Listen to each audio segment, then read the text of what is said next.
All right, it's Sports Mashup number 47. January 19th, 2022 is the year, and the number of episodes is number 47, of course, as I already said.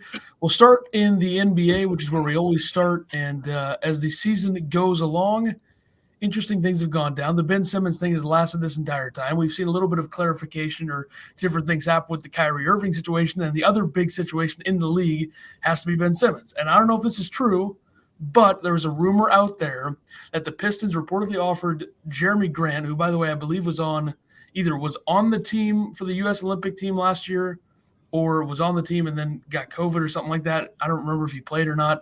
Sadiq Bey, who's a young forward, I believe, out of Villanova. Kelly Olynyk, and a first-round pick to the Sixers for Ben Simmons. Sixers said no. Who do the Sixers think Ben Simmons is? Well, yeah, I mean, they lose all that contract that he's worth too.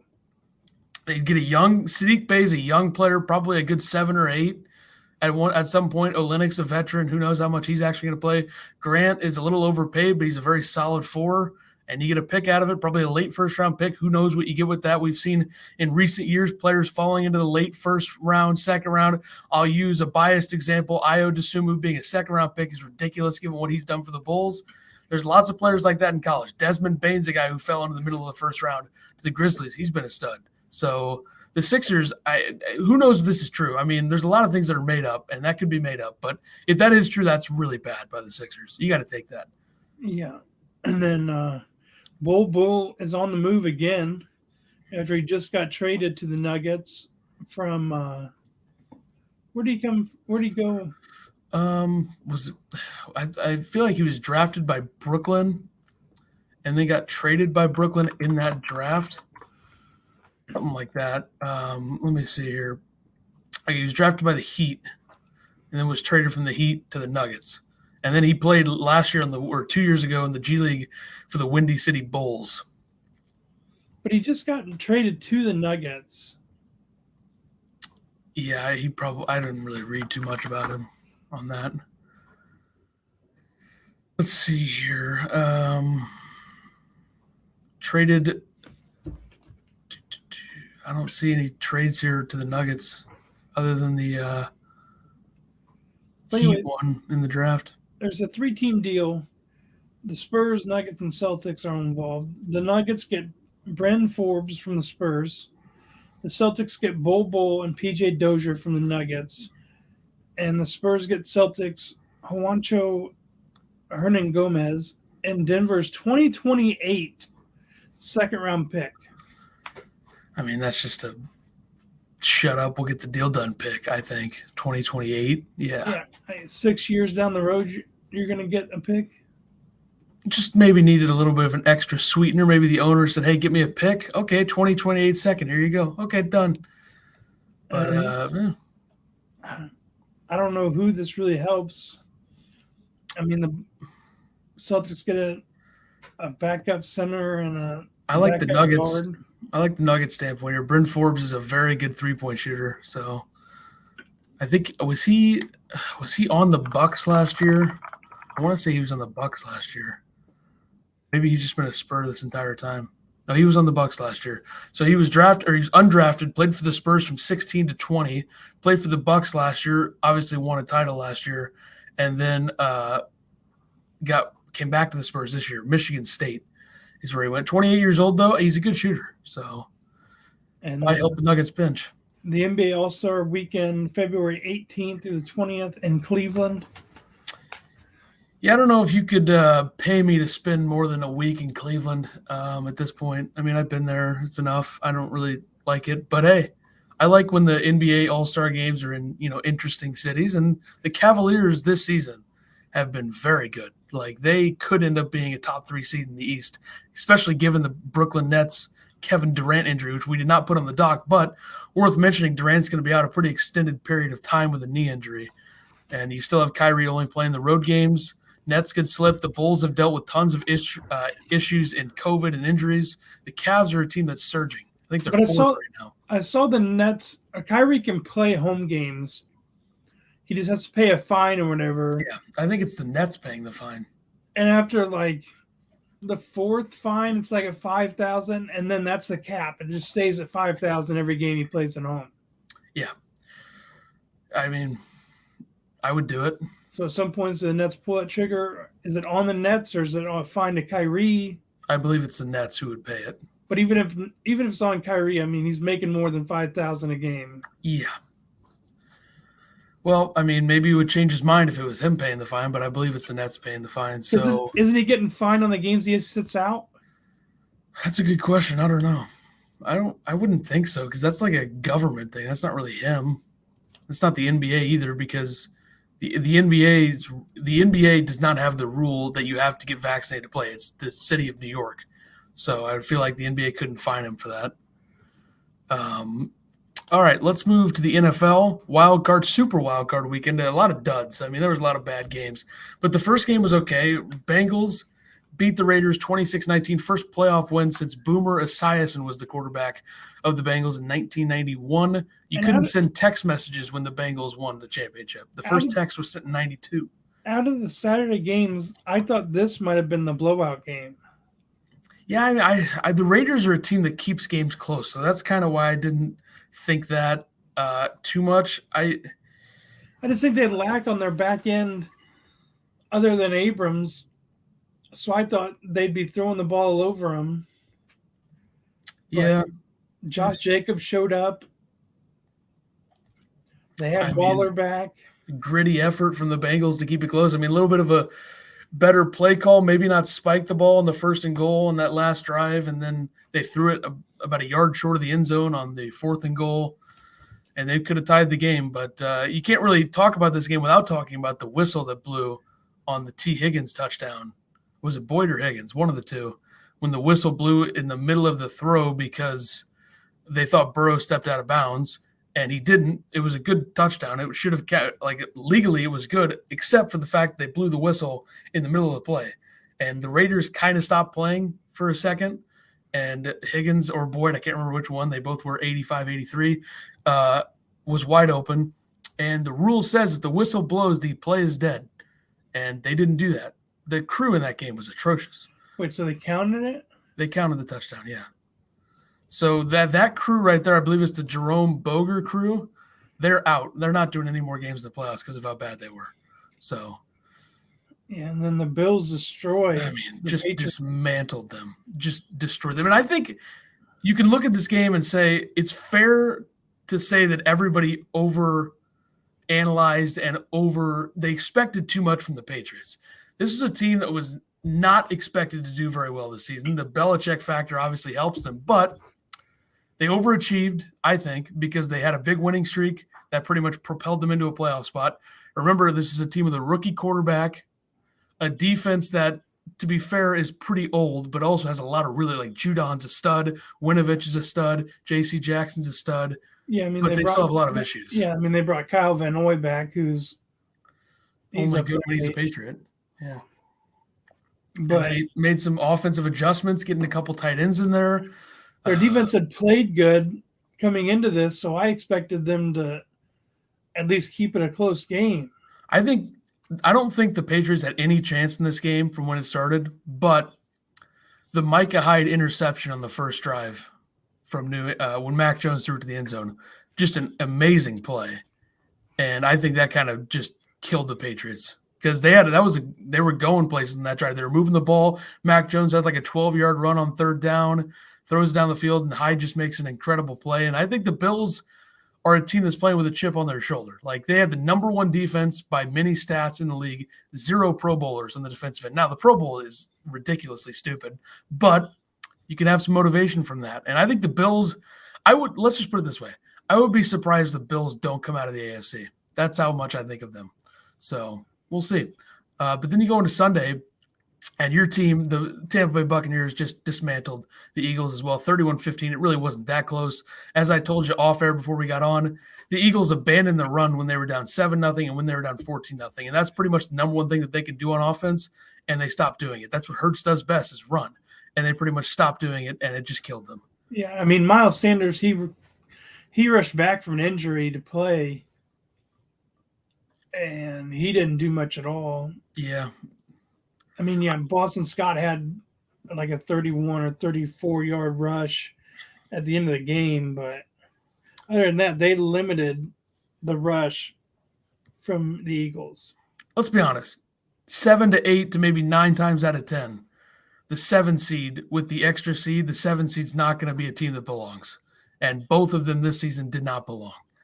And I don't understand why anybody, including myself, I thought the Eagles would keep it close and cover, but I don't know why anybody thought the Eagles had a chance to ever win that game. It's two completely different teams. One team is far better than the other, clearly. And I'm surprised that people kind of like the Eagles in that game. That does surprise me still. But, all right, the Cowboys, I mean, what can you say? They choke again. 49ers beat them 23-17 in Dallas. The Jets have more playoff wins than the Cowboys in the last 20 years. It's pretty much all you need to know. And by the way, the Jets haven't been to the playoffs in 12 years. And then you had Dak's comment after the game when supposedly the fans were throwing stuff on the field that they were throwing at the refs, and he said, good. Credit to them, yeah. And then he apologized for that yesterday, but still, just stupid. Heat of the moment stuff, I get it. But Mike McCarthy's getting a lot of heat on the internet. And I'm seeing a lot of tweets about, I don't think we talk about how Aaron Rodgers won a Super Bowl with Mike McCarthy enough. He's one of the best of all time just solely because of that, which, I mean, I watched every Mike McCarthy game in Green Bay. And I mean, I don't think he's a good fit for this type of game. Like what the game has turned into, I don't think he's a good fit for that. Because I don't think he's that great of an X's and O's guy. Now, I think one thing that hurts him is that he doesn't call plays, even though he really wasn't good at calling plays late in his career in Green Bay especially. But we're just kind of seeing that, I think, similar to the way people analyze the Brady Belichick thing, clearly Rodgers had a much bigger impact on the Packers' success than McCarthy did. I think that's pretty clear, especially given what Rodgers has become after McCarthy leaving. I believe he has 30 more touchdowns in the last 3 seasons than he had in his last 3 seasons under McCarthy. So, I mean, I think it's the same with Brady and Belichick. I don't think it's as big of a gap. I think Belichick had a lot to do with the Patriots, but the gap between Rodgers and McCarthy and who had more success, who deserves more credit, is clearly Rodgers. It's not even close. Now, for Brady and Belichick, it's a different thing because the Matt Castle year when they went 11-5, but McCarthy, do you fire him? I don't think so. I don't think they should fire him either. I like him, but I also think there needs to be some changes made, especially given the offensive line. We'll get to that. I wrote some stuff on it. All right, the Chiefs had a slow start. TJ Watt recovered. And then there was the Cowboys thing at the end of the game where they spiked the ball. Oh, God. Like the ref went and he hit 2 offensive linemen, marked the ball, ran back. They spike it, but they said it was after zeros. Yeah, well, people are saying the quarterback draw by Dak was a stupid play. Yeah, it wasn't that smart of a call, but also if he slides about 5 yards shorter, they probably have a second left to make a play. So I don't know. I mean, the way the Niners were playing that's so soft, the Cowboys should have gotten a better chance in the end zone than they did. All right, Chiefs had a slow start. TJ Watt recovered a fumble for a touchdown, but then they completely dismantled them, scored 3 quick touchdowns in the second quarter. 42-21, Chiefs beat the Steelers. Steelers didn't belong, let's be honest. And you knew whenever they were talking about Najee Harris not fumbling all season, you knew he was going to fumble at some point, so he did. And the Chiefs look good, but I'm telling you right now, I could see a scenario where the Bills beat them on. Yeah, I mean, you had 6 backs Sunday who didn't fumble all year. Yeah, I mean, it's hard to not fumble given a lot of the calls and the offensive lines that runners are going behind. I mean, you had Alvin Kamara, who gets probably one of the most touches in the league. The good thing for him is that he swings it to the outside a lot harder to fumble when you're, on the outside than on the inside. Yeah, and then Austin Eckler, another guy who gets a lot of touches. On the outside as well, yeah. Then you have Najee Harris. Najee's a little bit more impressive because he's a bigger back, goes, inside a lot, and the offensive line that he's behind in Pittsburgh is not good. Then Elijah Mitchell. Niners. Yep, Shanahan does a great job for him as well. Leonard Fournette. Yep. And DeAndre Swift. And he's like the guy who really – him and Harris were like my surprises. I mean, younger running backs typically have more fumbling issues in the NFL, but that's not the case with those two. And those are, SEC guys, Alabama and Georgia. Oh, and I forgot I had this NBA stat. Luka becomes the youngest NBA player to record 40 career triple doubles. He's one of 11 players in NBA history to score 40 triple doubles. He scored half his total triple doubles scored half of the total triple doubles in Mavs history. That seems pretty good. Significant. And what, his third or fourth year? I want to say 4. What draft was that? Was that 18 with Ayton and Trae Young? I think that was 18. So you got 18, 19, 19, 20, 20, 21, 20, 21, 22. So yeah, it's 4th season. Feels like he's been in the league longer than 4. But, I mean, if he had a little bit of a better team around him and stayed a little healthier, it would probably have a lot more success in the playoffs than they've had with him. You would think, at least. He's only played 13 playoff games in his career, so great player, though. Okay, final game, which was a Monday night game, and I honestly don't really love the idea of a Monday night playoff game. Kind of messes up the schedule, and I'm not saying that because of the Packers, but I also am saying that because of the Packers. The Rams defense bodies Kyler Murray. The Cardinals were a complete no-show, 31-11. And I knew this was going to happen. I mean, let's be honest. The Cardinals had the absolute makeup of a team that was not going to win a playoff game. Hot start. They were good with Colt McCoy. Kyler gets back, slows down, and then they lose a playoff game. So, yeah, Kingsbury's getting a lot of heat too. I don't know about not a team. I mean, they got J.J. Watt back. I think if they have DeAndre Hopkins for this game, it changes. I don't know. They lost by 20. Kyler could do absolutely nothing. He made some horrendous plays. I'm just saying, but if you have Hopkins, yeah, it changes a little bit, but I don't think they win. I mean, Ramsey's on him instead of AJ Green or Kirk. Yeah, I don't know. I just didn't think Arizona ever had a chance. They I mean, just you don't brought strike me Ertz as in, James Conner was looking good, but then they barely used him in this game. They had to start throwing pretty quickly. And Murray threw that, like, fastball, the James Conner out of the backfield on a screen that was tipped. Yep. Picked. And then he had that terrible out of his own end zone pick 6, which we've seen Carson Wentz do. We saw Stafford do it against Tennessee. So it's a thing that they're doing now, I guess. And maybe he should have listened to Joe Judge and did a QB sneak when they had 3rd down backed up in their own territory. All right, we have the playoff picture as of right now. Teams remaining. We'll just talk about the matchups and which matchups we have. Yeah, it's Saturday. You got the Bengals at the Titans at 3:30 Central Standard Time on CBS, and then the Niners at Green Bay 7:15 on Fox. Sunday you got the Rams at the Bucks at 2:00, and Sunday night you have the Bills at the Chiefs at 5:30. Yeah, we're not in the East Coast time zone, but I do like 5:30 start for that Bills Chiefs game because it's kind of, and I'm not someone who has to wake up early, but it's still kind of annoying when you got those games ending near 11 o'clock. It's like, what are we doing? Man, I don't know why it took them until the playoffs to do this, but 5:30 start, good by me. Like your Packers game is going to end at around 11. Yeah, but that's a Saturday. It's a little bit of a different vibe. And hopefully, I mean, if they lose, I don't know what to do with myself, to be honest. I don't know if I can handle it. Well, I guess it'd be better losing the division round in the NFC Championship again. But whatever, we'll see. We'll what pick happened that game when later. these guys played in the regular season? The Niners had a late touchdown, and then Rodgers went down the field, 37 seconds, no timeouts. Crosby had a 51-yarder when he could still make field goals for the win, 30-28 final.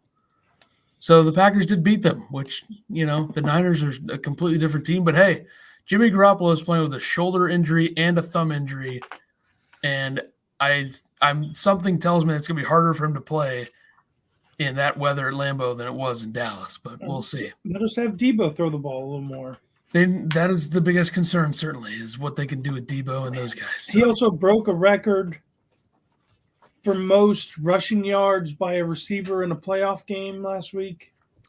Yeah, he's going to be a problem. That's why I didn't want the Niners. I wanted LA or Arizona, but whatever. What can you do? And I bet you'd rather would you rather your team play the Cowboys than the Rams?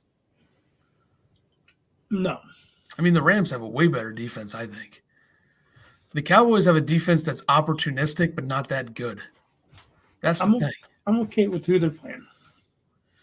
Well, we'll see. We'll see. Matthew Stafford, 1 playoff win. Can he get 2? I doubt it. All right. After last week, we had another coaching fire. Houston's David Coley. He never got a fair chance. This guy got screwed, and he probably knew that he was going to get screwed. I mean, that's a terrible situation. He got 1 season. Yeah, you got 1 season, and then you didn't get your starting quarterback. Yeah, 1 season, and they actually looked pretty good with Davis Mills. So. You traded away like 2 running backs. They traded away White or Merciless to the Packers. Yep. Really dumb, but it's not surprising that he didn't get a fair shake. So what can you do? And then I'd seen this article. Who'd be tougher? Oh, and Brian Flores already interviewed for the head coaching job at Houston. Yeah, I think we'll have a head coaching hiring here probably by the next episode. It seems like Flores is getting a lot of interviews, so maybe he'll get another chance. But this is on to our Cowboys subject. Who'd be tougher for the Cowboys to replace? Dan Quinn, their defensive coordinator, or Kellen Moore, their offensive coordinator? I think it's Dan Quinn. I don't think it's close because I think Kellen Moore is extremely overrated. I was going to say Kellen Moore because I feel like they could bring Fangio in to be their defensive coordinator. I mean, they could, but also maybe McCarthy. It feels like an awkward situation. You'd think McCarthy would probably want to be calling plays because that's what he's done almost his entire career. But now he's got to have this pretty much little kid compared to him call plays and not really call the same exact scheme that McCarthy has done his entire career. It feels like there's really no point in McCarthy even being the head coach if he's not calling plays. And he probably won't be good at it, but I think Kellen Moore's overrated. I don't know. Just think of how I feel like the younger coordinators in a lot of situations, especially big games, just like overcomplicate things. Like Troy Aikman, exactly what he said about you. If you have Amari Cooper or CeeDee Lamb one-on-one, keep it simple. Throw it to them. They're probably going to make the play 9 times out of 10. And the Niners were letting that happen a lot, and the Cowboys were not taking advantage of that. And that's a young coordinator trying to overcomplicate things and use his scheme and, end-all, be-all is his scheme and it'll work and all that stuff. I think that's a problem. And I think the Cowboys would honestly, I don't know if Jerry Jones would, but I think a lot of Cowboys coaches would probably be fine with Kellen Moore getting a head coaching job. But I don't think he's gonna because unless the team's stupid, the public perception of that hire is going to be terrible. And you go to Clown Town. Could do that. I mean, Jacksonville, beautiful place. We'll get to see Kellen Moore really shine, I'm sure. I mean, there's so many other offensive coordinators that I would take in the league right now over him. I would take Leftwich. I would take Hackett. I would take many other guys. So and don't forget about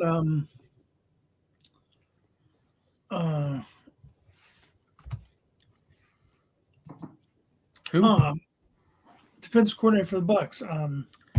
Todd Bowles. Yeah. I mean, I think he deserves another chance. He had the Jets, and they weren't good, but they weren't as big of a clown show as they were under Gase. So you got that going. And he never had a quarterback there either. So maybe if you get him in a place where he's got pieces on defense and a quarterback, things could change. I think Denver would be a nice spot for him, but I also don't think Denver's going to hire a defensive guy. Maybe they'll hire Kellen Moore. But all right. They almost still need a quarterback there. I wonder what they'll do at quarterback. I could see Jameis going there. I think Drew Lock has spent his time. Yeah, it's fair. All right, golf. Last week we had the Sony Open in Hawaii. Winner Hideki Matsuyama wins $1.4 million, shot 23 under. If that was a bigger event, we would remember Hideki Matsuyama's 3-wood in the playoff. Yeah, I mean they replay 18 which Hideki was also down like 5 going into the back 9. Yep. And shot. That shot was ridiculous. What he broke a record for most shots gained through putting. Yeah. I mean, what a year he's at. Winning the Masters. He won the Zozo championship. And then this event, you hit a 3-wood on your second shot into a par 5 into the sun where you can't see anything to like 2 feet. I mean, that's how you win right there. So yeah, he got it done. He murdered a drive. Who's he? Henley. Russell Henley, yeah. He hit his into the rough. And then had to lay up. And then Hideki hits a 3-wood 2 foot from the pin. Yeah, you can't beat that. I mean, Henley ended up with a 6 on the playoff to Hideki's eagle. Yeah. But this weekend we have the American Express defending champion Siwoo Kim. They're playing on 3 different courses. The Quinta Country Club in La Quinta, California. Also the PGA West and Nicholas Tournament course and Pete Dye Stadium course. I mean, 3 good courses, no doubt, in Cali. There was an article came out and someone had asked questions to our boy Kiz. Oh. Question was, you can win anywhere, can't you? And he says, probably not. And then the guy responds, why show up? And he said, because they give away a lot of money for 20th. That's good logic, right? It's not surprising that Kiz would say that. I mean, yeah, you can't win every tournament, but they still pay a lot for 20th. Yeah, they do. No doubt. And Kiz finished tied for 3rd. Yeah, he had a good week. They tied for 3rd, you get 3rd. Somewhere around there. Tied for 3rd. Shot 19 under. Had a good week.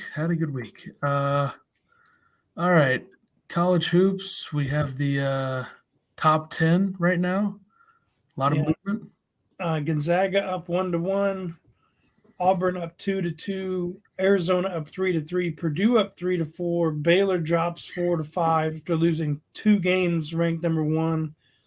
Duke up 2 to number 6. Gonna fall after losing last night to Florida State in overtime by 1.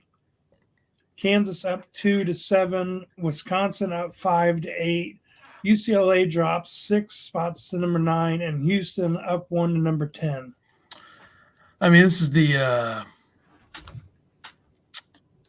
classic case of the Big Ten, the Big 12, and the SEC are by far the 3 best conferences in the country right now.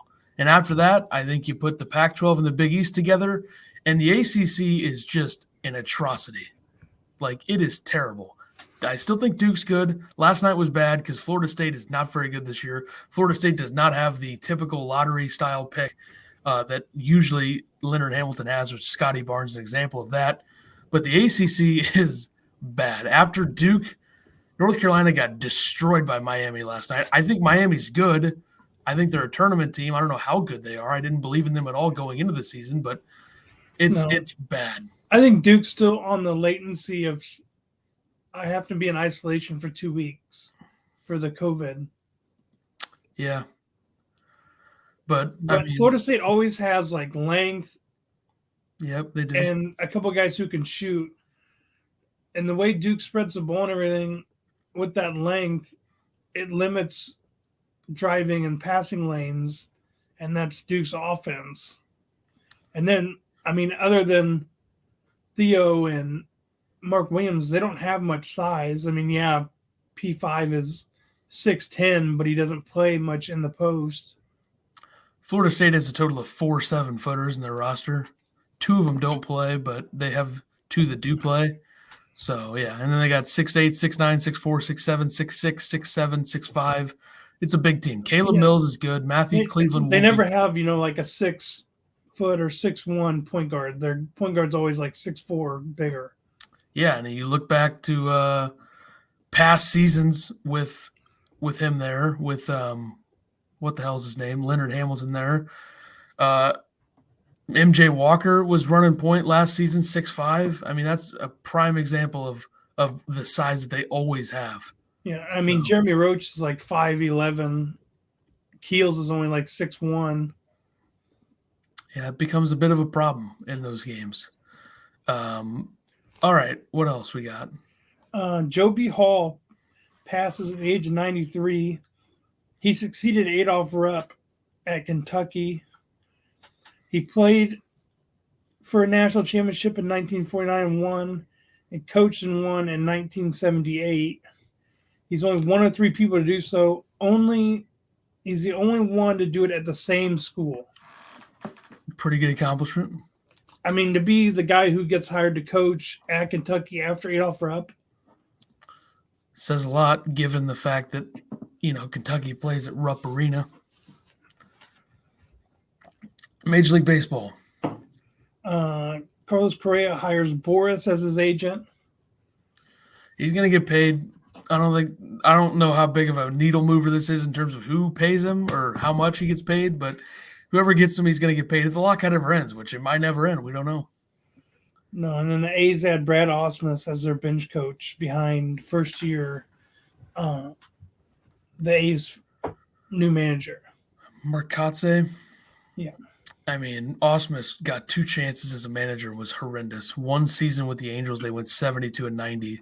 So he's a part of the classic Angels underachievement over the last decade.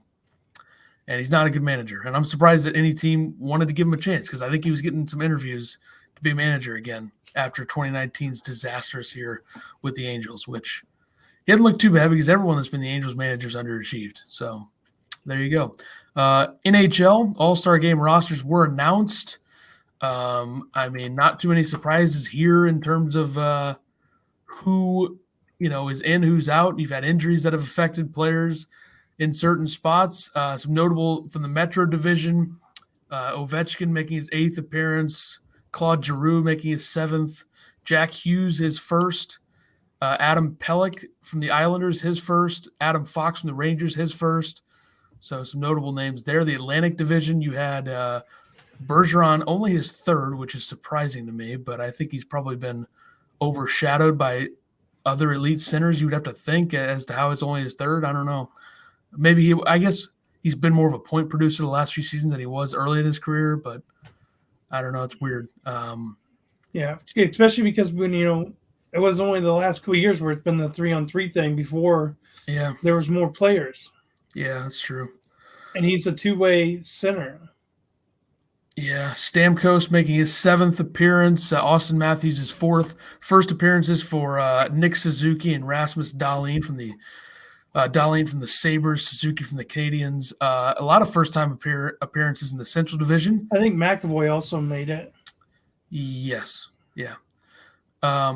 You had Kyle Connor from the Jets, his first appearance. Alex DeBrincat's first.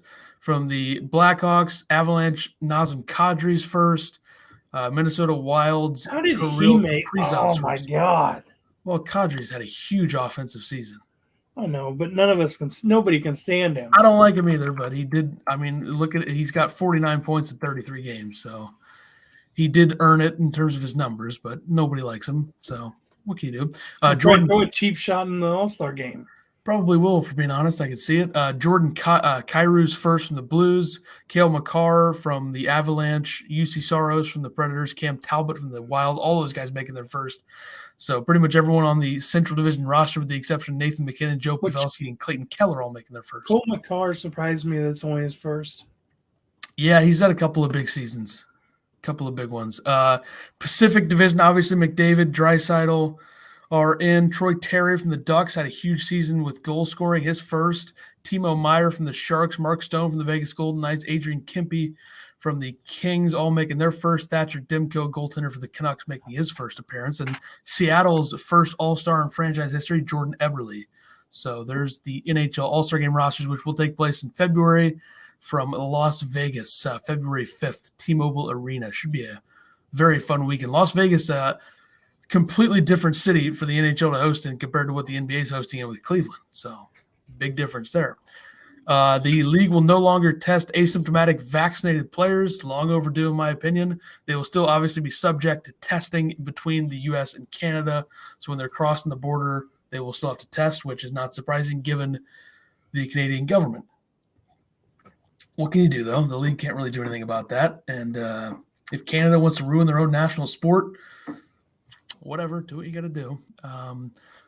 This was sweet. I guess they're doing that while the U.S. is ruining or MLB's ruining the U.S.'s. Our former national pastime is being ruined, yeah, which is not really a national pastime anymore because the NFL is the king in this country. So baseball is boring as hell, and I think the new generation is just not a good fit for baseball. So baseball's gonna have some trouble here. I don't know how it's gonna go down, but hopefully Manfred's out. But whatever, get a commissioner who actually cares about the sport and it's not a buffoon.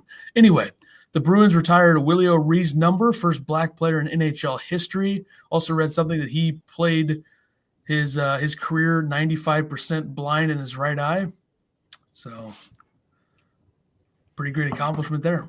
Yeah, I mean, very good on the Bruins to do that. You also had that whole Brad Marchand, Vincent Trocheck thing where Marchand said it was him comparing him to Trocheck was like comparing a Lamborghini to a Prius. And then the Canes killed the Bruins last night. They were trolling the Bruins and Marchand about that. Then Marchand responded and said, what did he say? He said, "You're the reason why we're paying 20% escrow or something to the Canes," something like that. But some good back and forth, which I think is always good for the league. You know, of course, that'd be Marchand. I'm on his side here. Trocheck is nowhere near the player that Marchand is. Trocheck's a good player, but come on, we can't compare the two.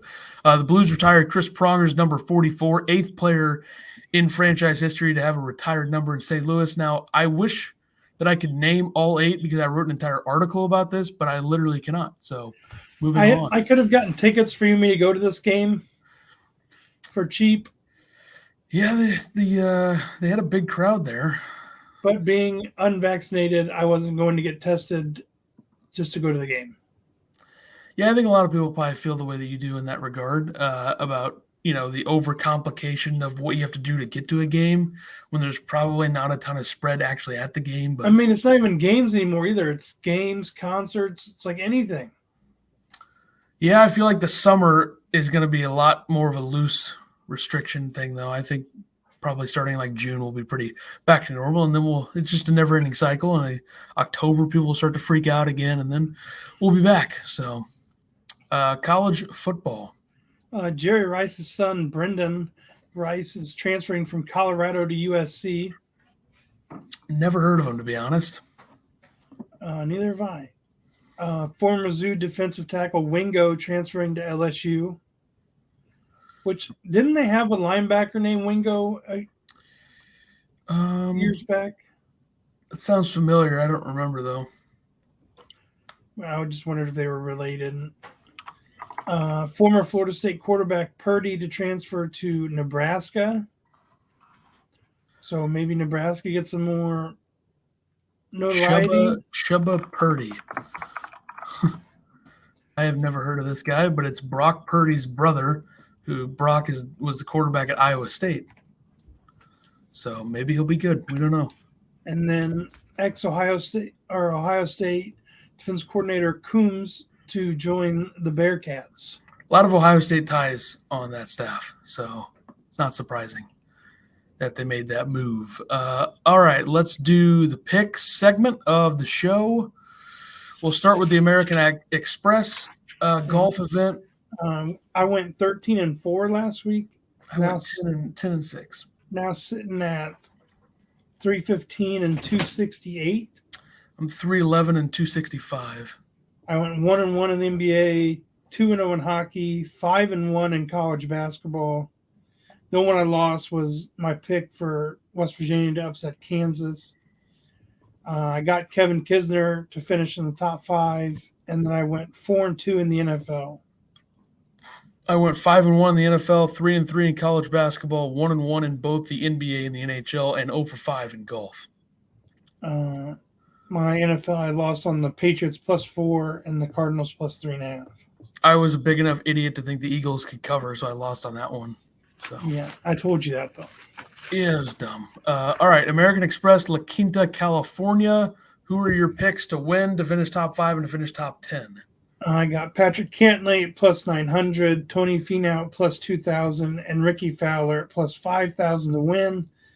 John Rahm at plus 100 to finish top 5, and Sungjae M at plus 160 to finish top 10. All right, I'm going Scotty Scheffler plus 1,600 to win. Corey Connors plus 2,200 to win. And it's big odds, but he played pretty well in the first half of the Hawaii event a couple weeks ago, the Century Tournament of Champions. Phil Mickelson plus 10,000 to win, and it's his home state. So I'll take the odds on that. And to finish top 5, I'm taking Abraham Answer, who's behind me on this golf magazine with Mark Wahlberg on the cover on the left. So shout out to him, plus 450 to finish top 10. And then astronomical odds in favor of Rahm to finish top 10, minus 200. I had to take it. Why not? Feels like a safe bet with the way he's been playing. Let's go to the NBA picks for tonight. I got the Nets plus 1 over the Wizards and the Lakers minus 5 over the Pacers. I talked up the Cavs a lot earlier and how good they were, but I'm going to take the Bulls plus 3 over the Cavs and the Celtics minus 3 over the Hornets. So a couple of field goal spreads in the NBA. All right, NHL. For tomorrow, I got the Penguins minus 280 over the Senators and Vegas minus 340 over the Canadiens. Give me the Bruins minus 145 over the Capitals and the Avalanche minus 190 over the Kings. All right, college hoops, Thursday games. Who do you like? Purdue at Indiana. I'm taking Purdue. Georgetown at Providence, taking Providence. Give me Gonzaga over San Francisco, and what should be a pretty good West Coast Conference tilt. But Gonzaga scored about 400 points in the last 3 games, so that's going to be hard to stop. And then give me Boise State over Utah State in a little Mountain West action Friday. Michigan State at Wisconsin, taking Wisconsin. And then Missouri Valley, Evansville at Illinois State, taking Illinois State. I think we're picking the same games. Did you say Wisconsin? Yeah. I'm taking Michigan State over Wisconsin and Illinois State over Evansville. Boom, Saturday. Kentucky at Auburn, taking Auburn. LSU at Tennessee, taking LSU. I'm taking Auburn over Kentucky as well. I think Jabari Smith is a generational talent. I don't care what anybody says. He does everything. I said it on the other College Hoops podcast earlier in the week. Jabari Smith would be great in any era of college basketball. So Auburn's going to win. I think give me Wake Forest to beat North Carolina on Saturday. That should be an interesting ACC matchup. Wake Forest is actually pretty decent. North Carolina doesn't look like it so much, but any excuse to watch ACC basketball or to not watch it, I think a lot of people would not want to watch it, but this will be a fine game.